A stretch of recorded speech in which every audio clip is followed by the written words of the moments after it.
সহজ রেসিপি, সহজ রান্না, মূলা ভাজি কিভাবে করতে হয় চলুন দেখে নিই। একটা গ্রেটের সাহায্যে আমি মূলাগুলো কুচি কুচি করে কেটে নিয়েছি। কেটে নিয়ে কড়াইতে পানি দিয়ে ভাপ দিয়ে নিতে হবে। এটা অনেক সময় ধরে ভাপ দিতে হবে না, হালকা একটু ভাপ দিলে হয়ে যাবে। এই তো ভিতর থেকে নাড়াচাড়া করে একটু নাড়তে হবে। এখানে অনেকগুলো মূলা আমি নিয়েছি, এই মূলাগুলো ভাজলে অল্প হয়ে যাবে, তাই একটু বেশি করেই নিচ্ছি যাতে সবাই খেতে পারে।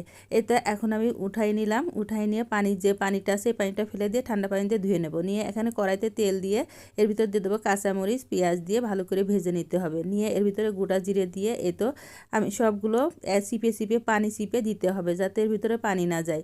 পানি গেলে ভাজিটা গলে যাবে। তো সবগুলো আমি একইভাবে দিয়ে দেব।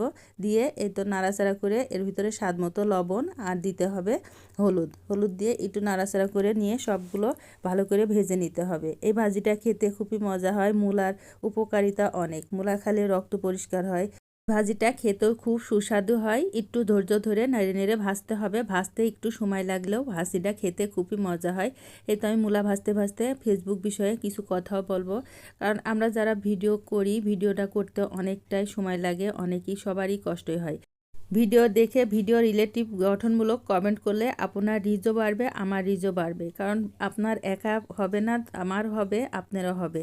এটা যদি কেউ করে তাহলে সবার ভিডিওতে রিচ এনগেজমেন্ট বেড়ে যায়। এটা কেউ করে না, কিন্তু এটা হয়তো কেউ বোঝেই না। কিন্তু এইভাবে যদি সবাই সবার ভিডিও দেখে গঠনমূলক কমেন্ট করে তাহলে অবশ্যই রিচ এনগেজমেন্ট বাড়বে। এটাই ফেসবুকের নিয়ম, ফেসবুকও এটাই চাই। কারণ সবাই চায় এনগেজমেন্ট বাড়াতে।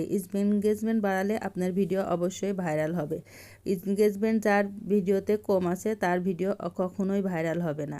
এর জন্য আপনাকে গঠনমূলক কমেন্ট করতে হবে যাতে আপনার এনগেজমেন্ট বেড়ে যায়। আমার ভিডিওটি যদি ভালো লাগে অবশ্যই গঠনমূলক কমেন্ট করবেন, পেজটি ফলো দিবেন। তো আমি রান্না হয়ে গেল, আমার ভাজিটা হয়ে গেল। এইভাবে ভাজি করলে ভাজি খুবই মজা হয়। নাড়তে নাড়তে ভাজিটা একদম অল্প হয়ে যাবে, তখন মনে করেন ভাজিটা হয়ে গেছে। আর এই ভাজিটা ঢাকা দিয়ে করা যাবে না। ভাজি যদি ঢাকা দেওয়া যায় তাহলে ভাজিটা গলে যাবে, খেতে মজা হবে না। এই ভাজিটা খেতে খুবই সুস্বাদু হয়। আপনি যাকে খাওয়াবেন সে আপনার থেকে রেসিপি চাই নিয়ে যাবে। ভাজিটা একদম ঝরঝরা হয়। তো আমি এখন পরিবেশন করে নিলাম, খেতে খুবই মজা।